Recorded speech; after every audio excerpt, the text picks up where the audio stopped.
భూమిలో మామిడి చెట్లు రావడం ఎంత సహజమో జిల్లేడు చెట్లు రావడం అంతే సహజం.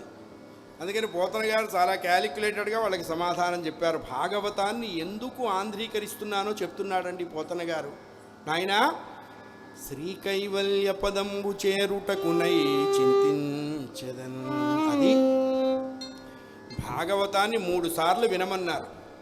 ఎందుకండి 3 సార్లు వినాలి అన్నారు? 21,000 నాడులు శరీరంలో ఉంటాయని చెప్పారు. మొదటిసారి వింటే 7,000 నాడులు క్లీన్ అవుతాయి. రెండోసారి వింటే ఇంకో 7,000 నాడులు క్లీన్ అవుతాయి. మూడోసారి వింటే ఇంకో 7,000 క్లీన్ అవుతాయి. 3 × 7 21,000 నాడు. 21,000 నాడులతో కూడి ఉన్న శరీరం శుద్ధవ్వాలి అంటే 3 సార్లు వినాలి అన్నారు. 3 సార్లు వినలేమండి అన్నారు. పోనీ 2 సార్లు వినసావండ్రా అన్నారు. 2 సార్లు ఎందుకు వినాలి? పాపం పోగొట్టుకోవడానికి భాగవతం వినాలి. మరి రెండోసారి ఎందుకు వినాలి? పాపం పోయింది కాబట్టి రెండోసారి భాగవతం వినాలి. అందుకనే భాగవతము తెలిసి పలుకుట బహు విచిత్రము, సూలికైన తమ్మి చూలికైన విబుధవరుల వలన విన్నంత కన్నంత తెలియవచ్చినంత తేటబరతు అని చెప్పారు ఆయన కూడా. నాకంతా తెలుసు అని చెప్పలా, పెద్దలు చెప్పిన దాన్ని చెప్పే ప్రయత్నం చేస్తాను. భాగవత శ్రవణం ఏం కలిగిస్తుంది అన్నారు? మోక్షాన్ని అఖండ జ్ఞాన వైరాగ్యాలు కలుగుతాయి. ఆ అఖండ జ్ఞాన వైరాగ్యాల చేతనే మోక్షం పొందుతాము. మానవుడికి కావాల్సింది అదే.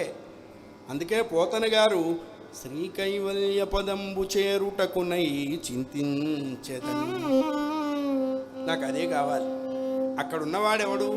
లోకరక్షైకారంభకు భక్తపాలన కళా సంభ్రంభకు దానవోద్రేక స్తంభకు కేళిలోల విలసదృగ్జాల సంభూత నానా కంజాత భవాండ కుంభకు. ఎంత మంచి మంచి మాటలండి. ఎవరింతకీ వాడన్నాడు? మహానందాంగనాడింభకు. ఇక్కడ 2 అర్థాలు చెప్పారు పెద్దలు. నందుడి కొడుకైనటువంటి కృష్ణ పరమాత్మ అని. అసలు ఈ పరమాత్మ ఎవరు?